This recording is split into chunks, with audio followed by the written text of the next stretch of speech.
Hi, everyone. Thank you very much. But thank you especially to the organizers, the volunteer organizers of this DjangCon. It's such a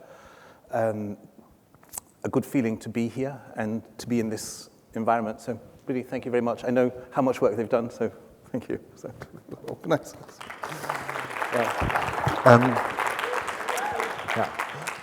So I'm Daniele.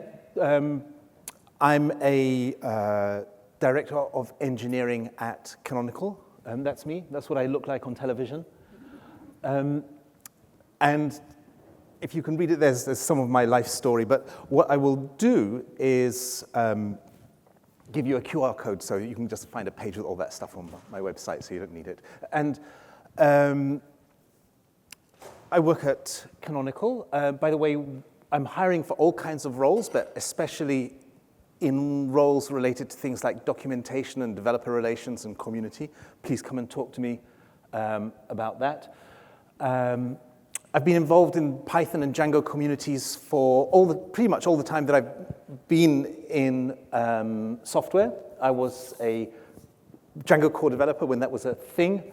I've been involved in organizing events and especially involved in the African Python community, the African Python movement. So I'm one of the organizers of the forthcoming DjangCon Africa that several people have mentioned already, and there are several of the fellow organizers and attendees here in the audience. So I know many people here have also supported that event in different ways, so thank you very much for that.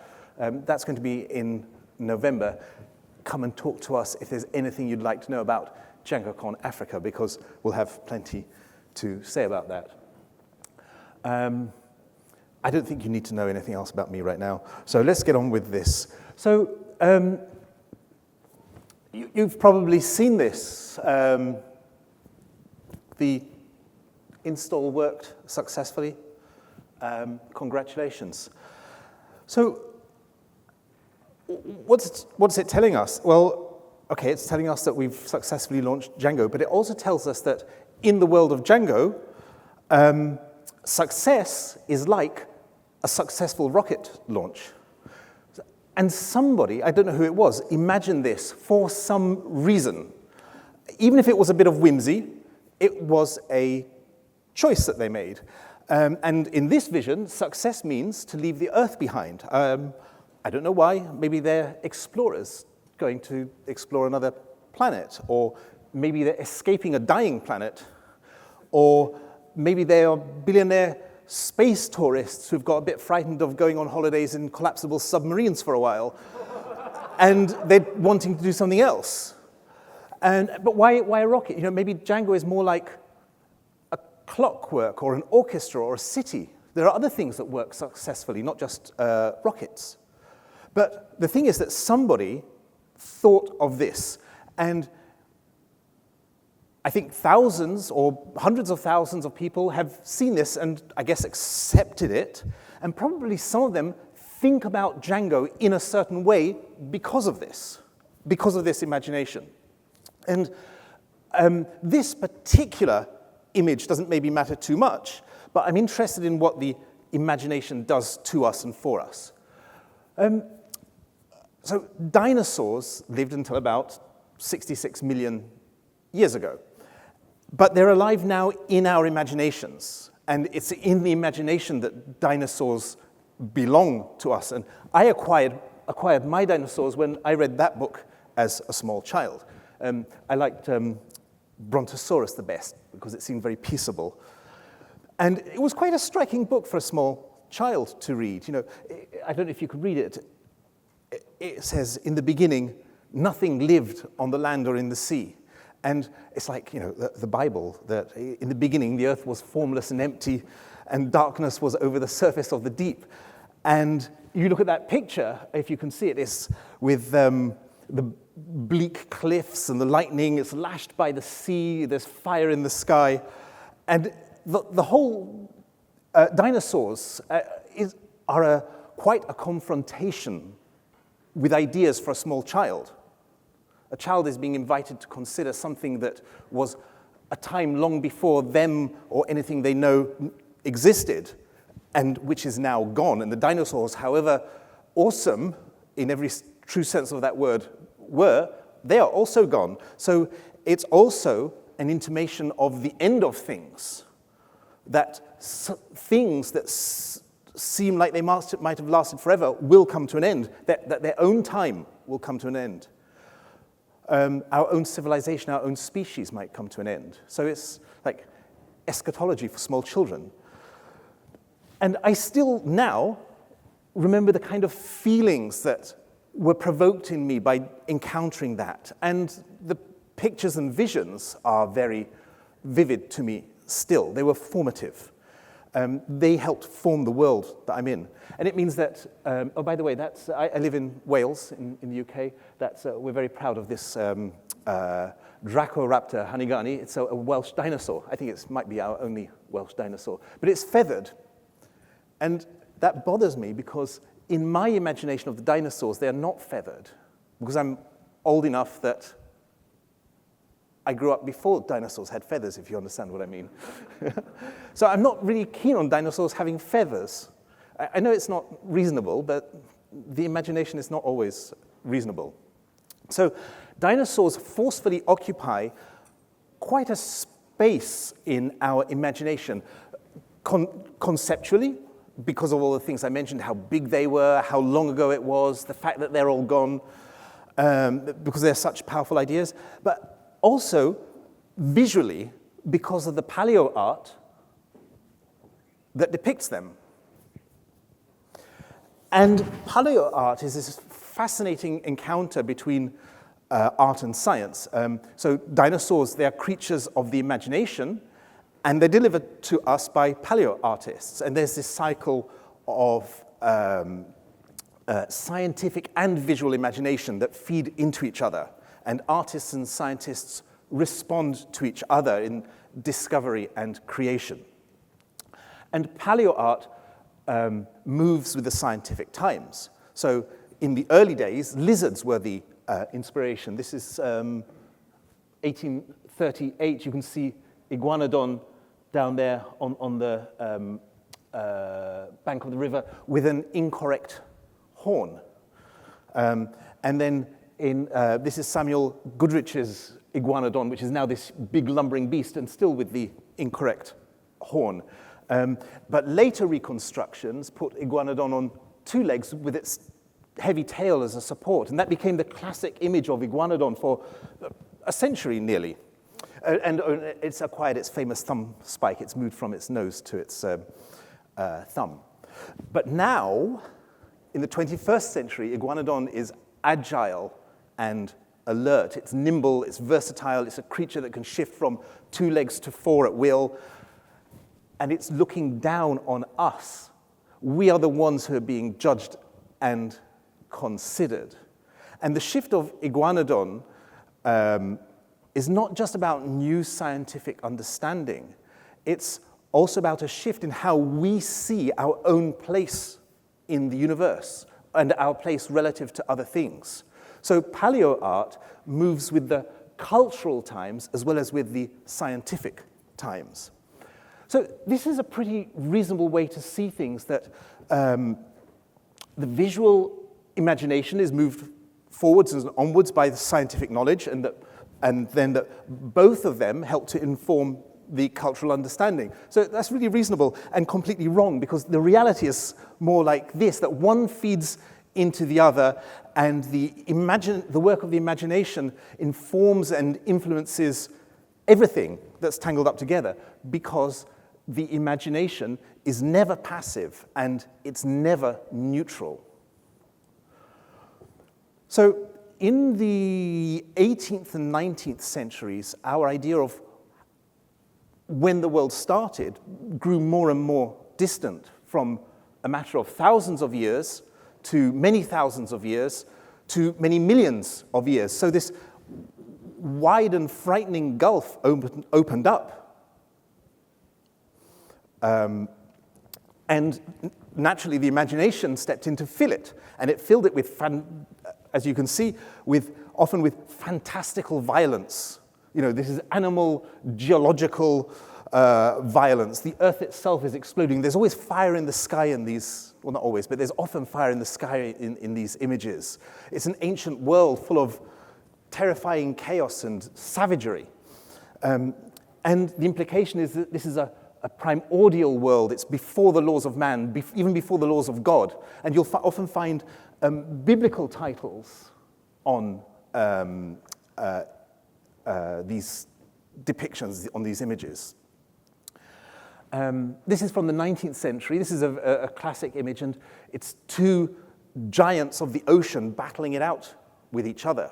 Now, in the 19th century, which politically it was defined by naval battles between warring superpowers of the age, this would have had a lot of resonance. So the thoughts and anxieties of the time are always being expressed through this kind of, or through the paleo art.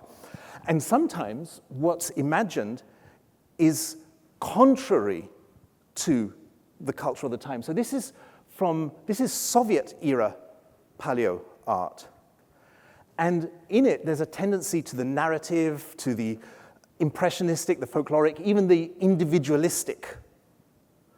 It's completely at variance with the official socialist realism that was prescribed.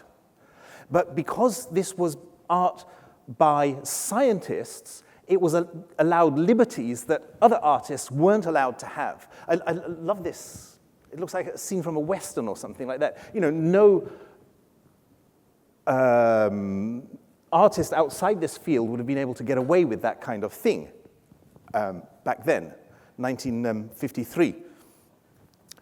And the anxieties of our modern age also show up. So here are a couple of scrawny and desperate beasts fighting for survival in a dust bowl in a world that's got no more resources left to offer. That's basically us in a few years' time if we're not careful, or even maybe it's too late, who knows.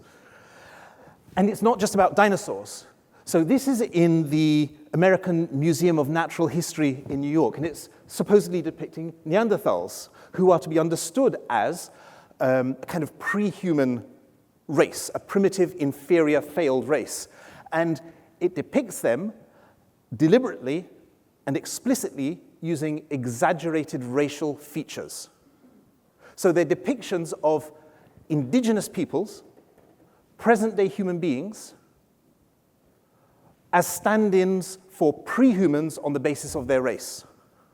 And again, the scientific imagination delivers to us this vision of evolution as this progress that moves from low to high, from animal to man, from dark skin to light, and it always finds its highest point in the figure of the white male. So paleo art is not neutral, and the imagination is not neutral, and it's not passive.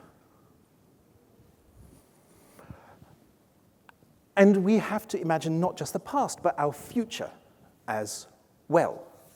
And I encountered dinosaurs when I was a smaller child, but some years later, I encountered our imagined computer world future.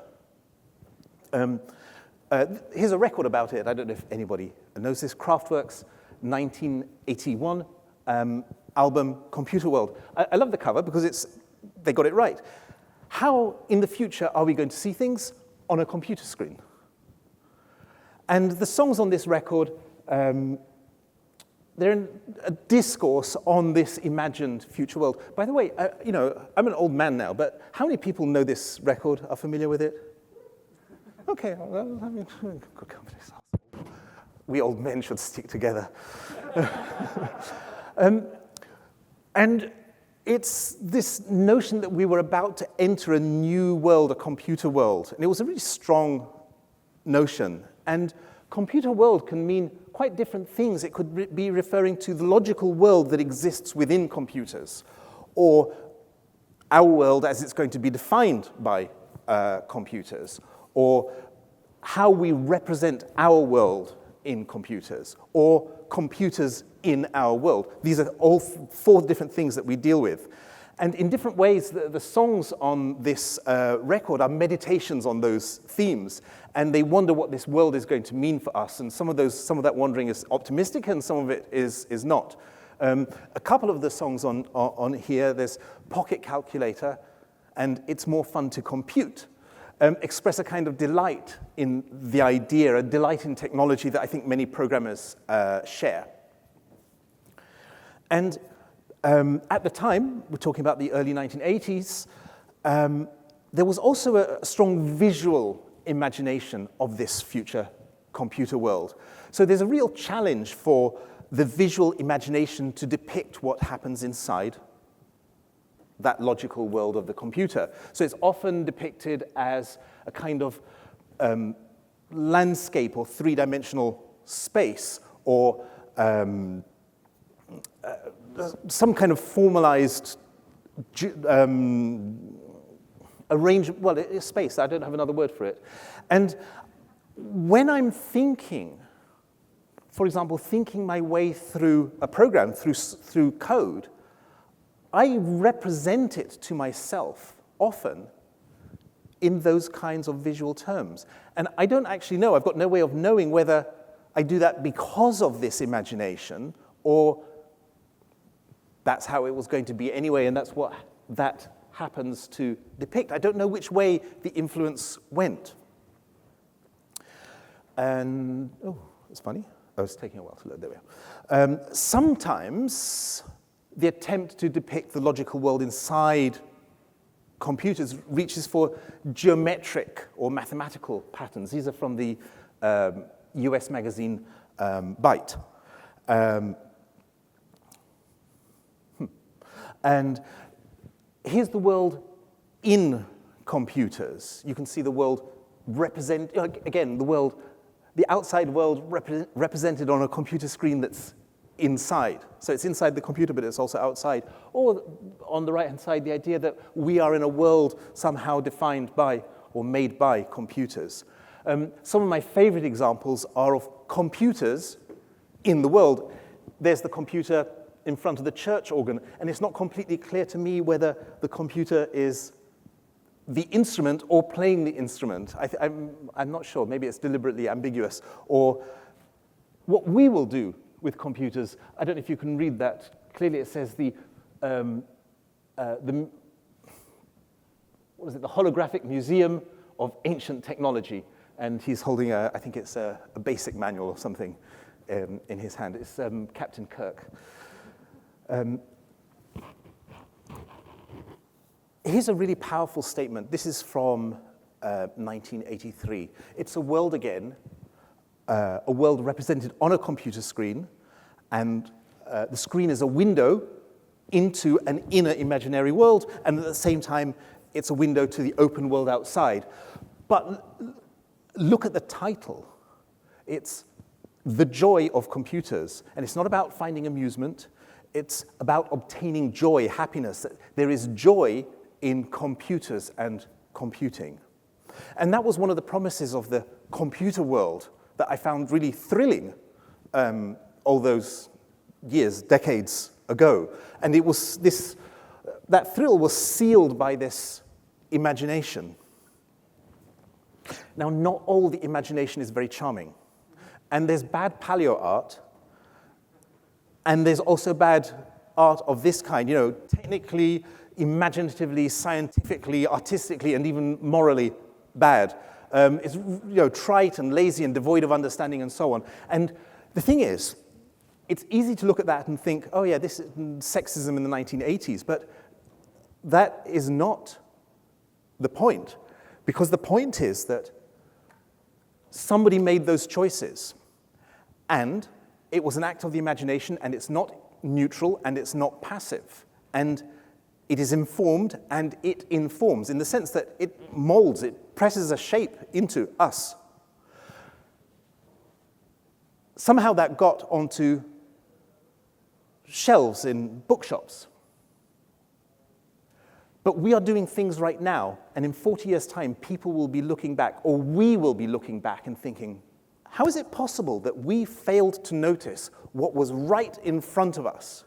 And it will, in 40 years' time, we will look at things that look like that to us in some years' time. Computer magazine covers seem to have ended up somewhere like this. I can't read the date, but I think that's early 2000s. And it looks as though the imagining simply stopped. Or maybe it went elsewhere. So what we're looking at here is a kind of joyless and lifeless world. The only invitation here is to buy stuff. The cover is a catalog of stuff you might purchase. There's no future here to be imagined. This is the British magazine Personal Computer World. Oh, in 2005, yeah. So somewhere along the way, something has been lost. Because that's what the same magazine looked like 20 or more years earlier. And whatever the imagination is doing here, whether it's right or wrong, it was alive. It was imagining a computer world where things were going to be happening, where we would be doing those things. And two things really shine through in it. One is a genuine affection for this technology, and the other is this sense of excitement about what we might do with it, that it might be fun to compute, that there might be joy in computers. In the USA, there was Compute magazine. And, it's compute. It's not just an imperative, but it's an imperative with an exclamation mark. If you can read the subtitle, it's the Journal for Progressive Computing, not the magazine of soon-to-be obsolete shit that you can buy. And this is an even older one, Creative Computing. And the title, just the title alone tells you everything. Creative Computing. It was founded by David H. Arl, and his mission in life was to be a kind of midwife to other people's creativity with computers or computing and software as the vehicle. Not productivity, not economic value, not even amusement or leisure, but creativity. And I got hold of his book, More Basic Computer Games, at some point. And these programs were mostly written in the 1960s originally, or the early 1970s, for teletype systems. Computers that they didn't even have screens, but you had to type on a keyboard and everything came out on a roll of paper. And if you were going to do anything with that, you were probably also going to have to adapt those games for your own computer or whatever it was, because everyone had a slightly different basic.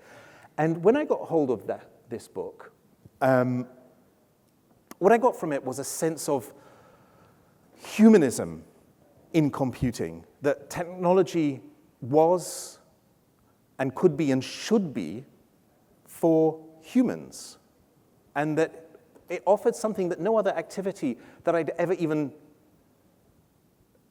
imagined could do.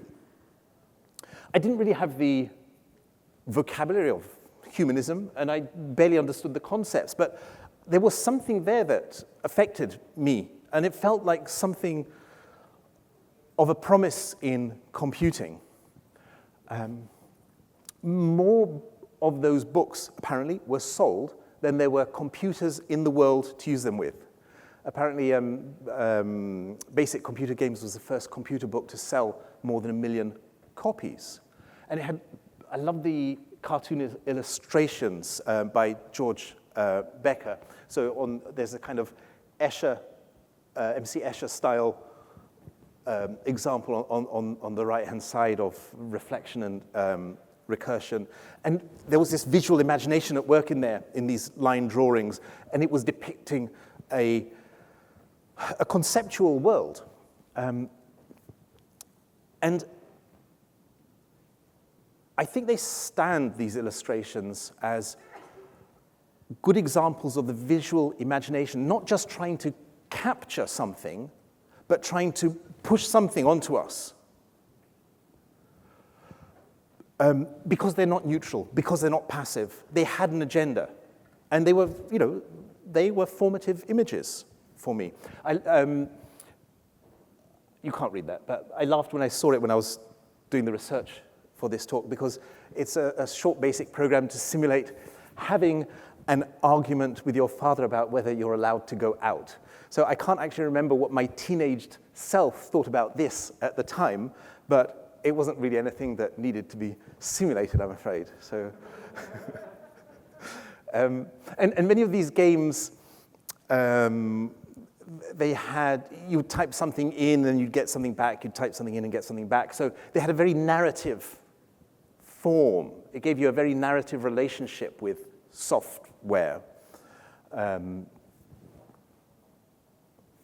used to read this book over and over again, before I had a computer, because there was this sense of something utterly fascinating in it.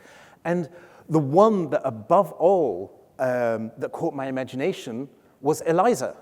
And I don't know if you were listening to Tim's talk earlier.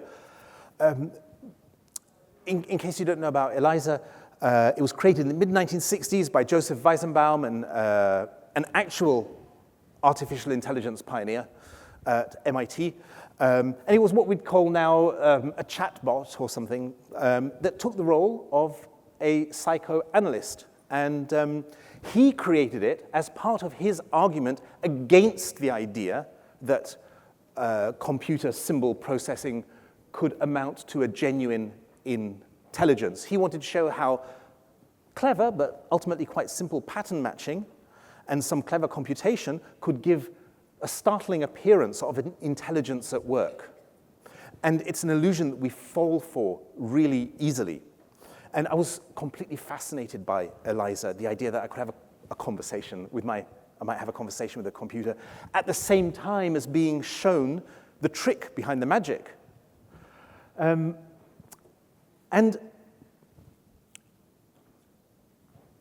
that gave me a kind of knife, a conceptual or intellectual knife that I've relied on ever since. It was a knife that allowed me to cut through a kind of conflation between the appearance of language usage and genuine intelligence. When I was older, I actually read Computer Power and Human Reason, which made also a strong impression on me that has lasted. He wanted people to question careless assumptions about computer power. He wanted them to understand the nature of human minds before making judgments about whether computers might be intelligent. So he was completely horrified when people started taking ELIZA seriously. Even more horrified when people started suggesting that it might be used as a therapeutic tool. Again, you heard some of this earlier from Tim.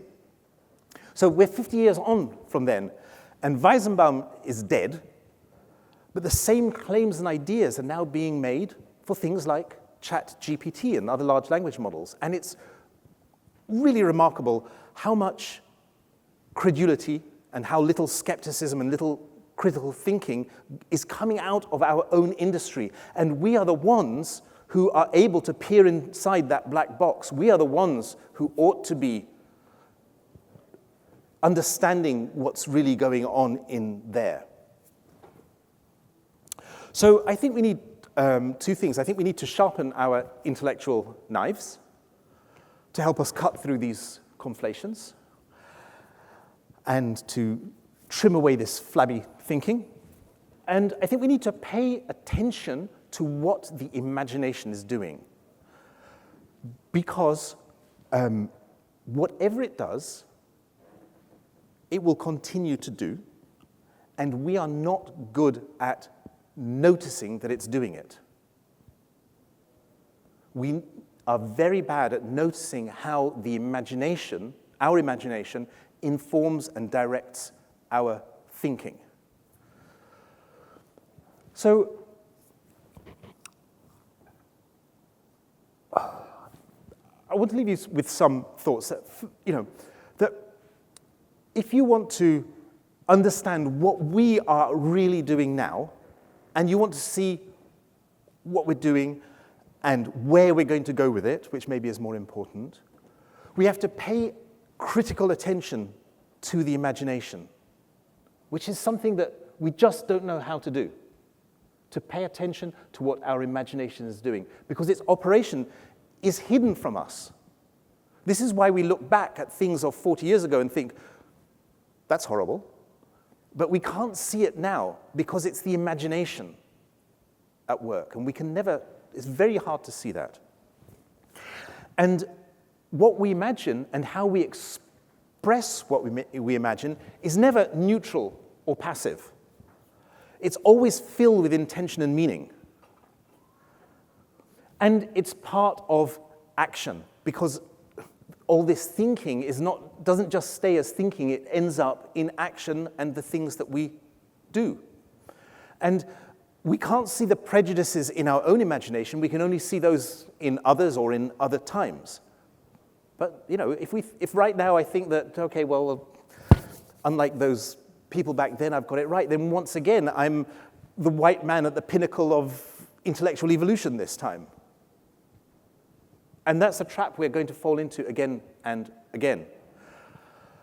So if you want to change the way we think and change the trajectory of our actions and the world itself towards a better direction, then we have to start doing that by thinking about our own imagination, which is where all that comes alive, because it's in the imagination where things really belong to us. So I would like to see software humanized, but I honestly think that we're in danger of a world where humans are softwareized, where we are reduced and devalued and deracinated. And the thing is, I think that an alternative is not so far away. It was not so far away in time. Our thinking and imagination about the computer world drew very deeply from a humanist well. It informed what we did. And I would like us to find our way back to that rich source of thinking, and to add our own active voice and our active imagination, the programmer's imagination, to it, to apply our thinking to those values. And actually, I'm never sure whether I'm a pessimist or an optimist. I think it's possible that we can. I think it's possible because what could reignite this particular vision of computing is human pleasures and joys. Because I believe that a fundamental aspect of being human is being creative. And I think that creativity is where one of computing's highest values comes from. Because I honestly believe that there is a joy in computing. So, in the immortal words of Kraftwerk from 1981 on a pop music record, it's more fun to compute. And it's why I'm here. I know it's why many of you are here, because you believe that it's more fun or you find that it's more fun to compute somehow. I think it truly, really is. Thank you.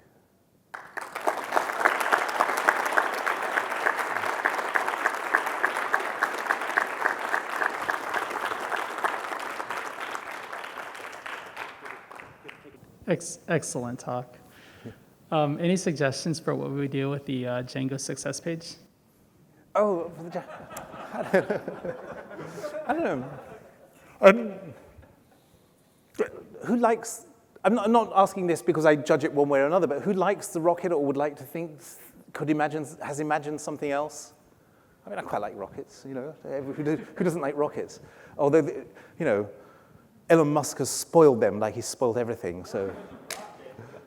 I've only been thinking about this for about 2 minutes, but it strikes me that empathy is a form of imagination, but we would tend to think of it as a way to mitigate some of these internal biases. Do you think that is a useful tool, or do you have any others?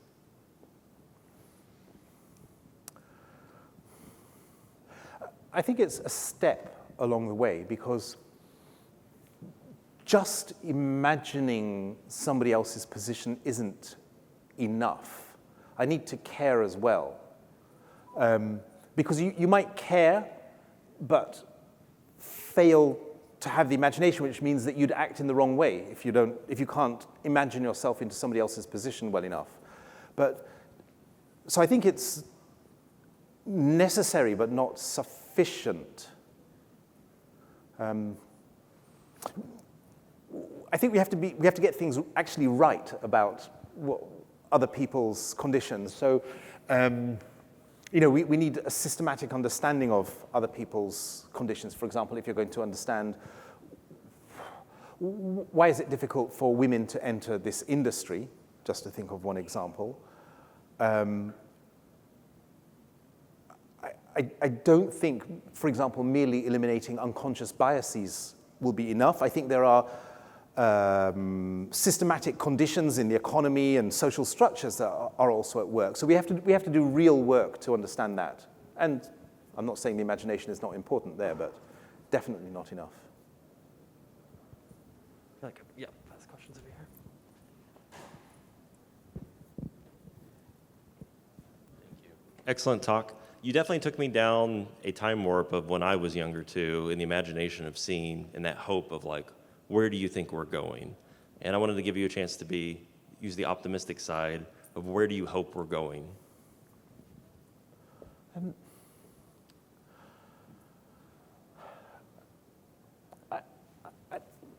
In the creativity, I think with the small things that people do often actually, and the small things that people do on their own or in groups, and you see people's little projects, and sometimes you feel a little bit moved by them because you see something of the person has gone into their hobby project or whatever it is, and that's definitely something that we can pull out of people and encourage, especially in children, for example. That the things that children will do with computers is quite funny, quite fun. And that seems to have a connection to some of these things. The joy of computing, the joy of making, electric sand do tricks or whatever it is going on inside a computer. At the larger scale, I'm definitely not optimistic. I'm optimistic about some of the social things that happen. For example, there was the talk earlier about the DjangCon space and all the serious thinking that's gone into that, and that's really important. But I think that we have to do imaginative work as well as that serious work. Our minds we have to have this free play of the imagination. And I think some computer games go down that route. Modern computer games. I don't play them, but I've heard people talking about them. I think, how did somebody think of that? And it's not the usual shooting things, it's something else. Did you have any particular thoughts in mind about where you find this? So this one, I guess, kind of relates to it. It's not actually my question. This comes from Lacey Williams-Henschel from online. She's kind of related. How do you practice using your imagination day to day and then apply that to computing?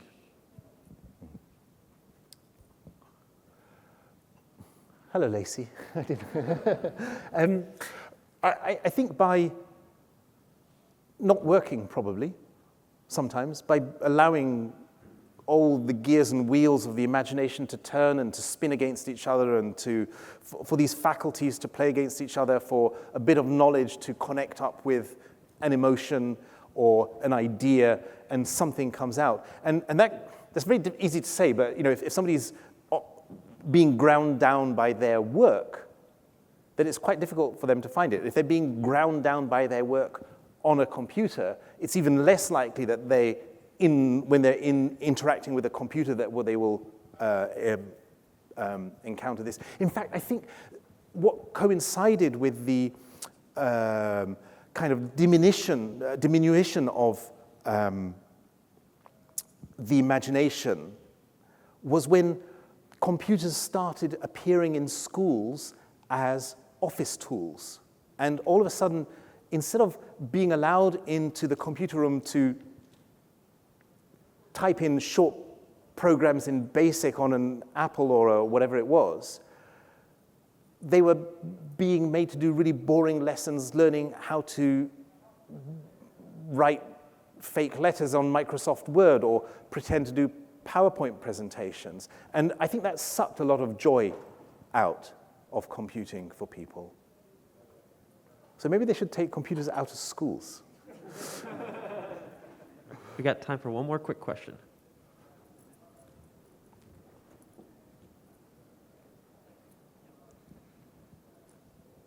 If we want to bring creativity into the work that we produce, unfortunately, some of us work in corporations that want to smack it down at every turn. And it's so rare that you see those little playful moments like I remember Flickr for years had used the word embiggen from The Simpsons to enlarge an image. It's like, look at that, it actually says embiggen on the website. It was like one delightful spark there. But if any of us try to put playful language or images into an error message or page or any part of an interface, we're probably not going to make it through code review. So how do we push forward with creativity in that context? That's a really interesting question because I'm actually not entirely convinced that playful language does add up to creativity because it's a kind of enforced corporate. It was still a corporation that was doing it, and it can be exclusive because some people won't know what it means. If you have playful messages in language in an error message, somebody's going to be baffled by it if they haven't seen that particular cartoon. So I think we have to dig deeper than that.